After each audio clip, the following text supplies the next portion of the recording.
Hi, I'm Andre with a review for you, Letter Reviews. Deadpool. I'm gonna give you the good, I'm gonna give you the bad, I'm gonna give you the nerdy. This is a non-spoiler review. I'm gonna keep this as spoiler-free as possible. I might talk about a little bit of story elements to the movie, but no major spoilers, okay? You're safe. In honor of Deadpool, I'm gonna mix things up. I'm gonna do the bad before I do the good. So first, the bad.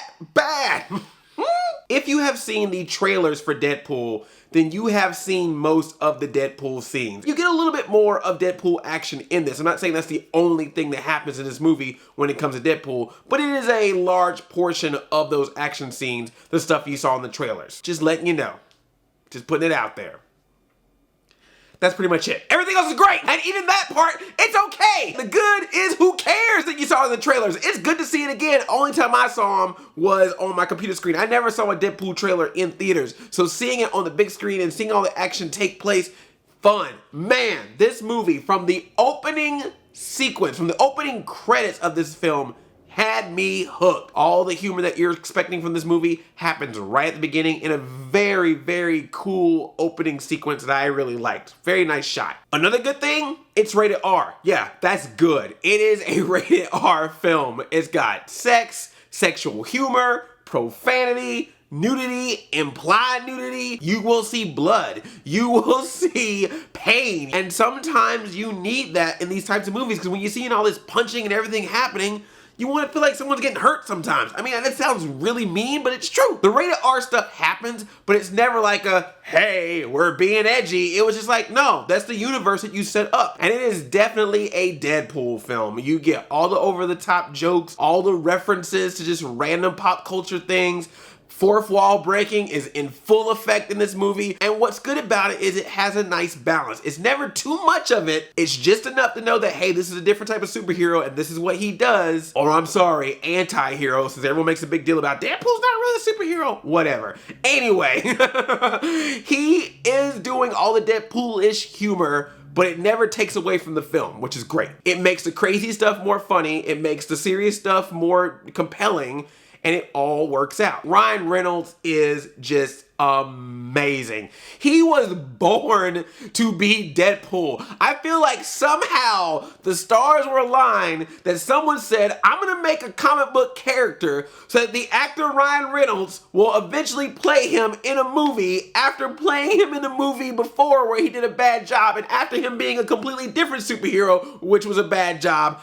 All culminating into this. From the way he delivers his humor to the way that he plays this character, it's just amazing. He's just great in this, and all his supporting cast is great. Great casting, that's what makes this work. If you're gonna have an over-the-top superhero movie, you gotta have a good cast to play it right, and this cast did a phenomenal job. All of them, but much kudos to Ryan Reynolds for just bringing it with this movie. Green Lantern and the other Deadpool, forget that. It's done. It is swept under the rug. Seriously, like tomorrow, Fox should just find like every copy of X-Men Origins Wolverine and destroy it. And Warner Brothers should watch this movie and just go like, yeah, we messed up. Burn all the Green Lantern discs that we have. Take it off of digital, just destroy it. It never existed. I don't want to get too much into it. I'll save it for the spoiler review, but the way that it tells Deadpool's story is a way that is not new. We've seen it before, but we haven't really seen it a lot in superhero movies, and it was the perfect way to do it because it gives you Deadpool the way you want Deadpool to be,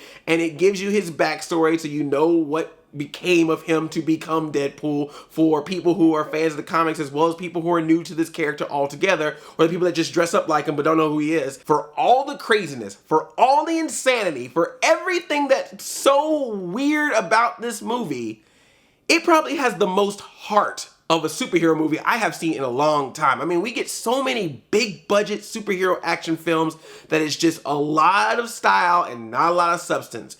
This one has heart. You feel for Wade Wilson. You understand his backstory. You understand the story of the characters. It's just a really good story that you can tell had some love put into it. The people that made this movie wanted to make this movie. There is no studio meddling. I mean, yes, Fox obviously wanted to do this because they want to keep the Deadpool character. They want to keep making movies and money off of superheroes. So that's why this got made.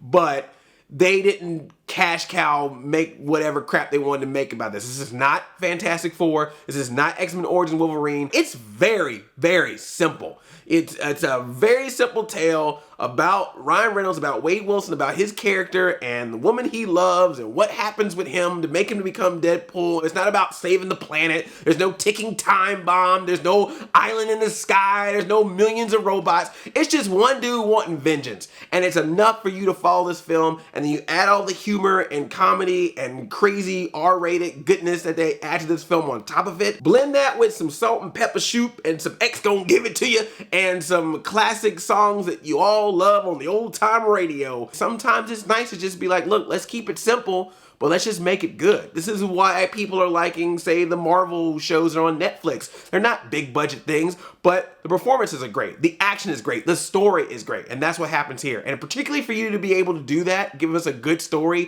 when you're also breaking the fourth wall and putting so much R-rated humor in it, that's really impressive. It is an entertaining movie, and what this proves is you can have a smaller budget comic book movie genre film that, if done right, can be just as effective, just as entertaining as a $200 million big budget film. I really hope people go see this movie just so that we can have different type of superhero movies out there. Going back to, I guess, the bad, or I should say maybe more of the cautious thing I would say about this in case a Deadpool 2 were to happen.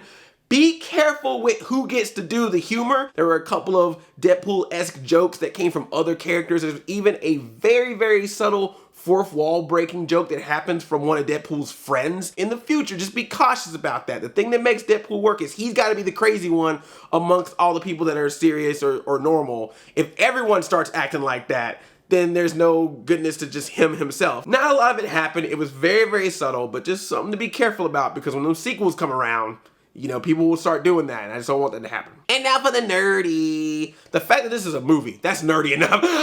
I really can't believe that this is a film. It just amazes me. Lots of references to comic book movies in general, lots of references to the superhero movie genre, lots of references to Deadpool's past, Ryan Reynolds' past. I'll save it for the spoilers review, but there's a lot of references that you're gonna like in this. Some other studios may not like them.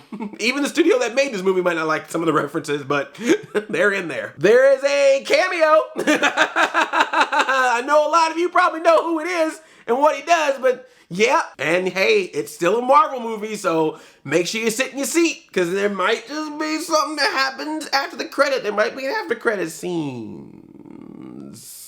Deadpool is good. Like, all the worries that I had that I mentioned in the last trailer review about hoping that it still has the heart of a comic book movie, it's all there. And when I said that I think some people misunderstood me, I didn't mean that it had to be exactly like Avengers or exactly like Nolan's Batman, just that it had to have some depth and can't just rely on the R-rated humor and the Deadpool pop culture fourth wall breaking humor. And it doesn't do that. It's just charming. It's just a sweet film, and I really hope it does well in the box office. Go see this movie. If you are young, tell your mom and dad, go see it, because it ain't really that bad. If your mom and dad has ever accidentally bumped their toe and said a dirty word in front of you, you good. Everyone go see this movie. Do it now.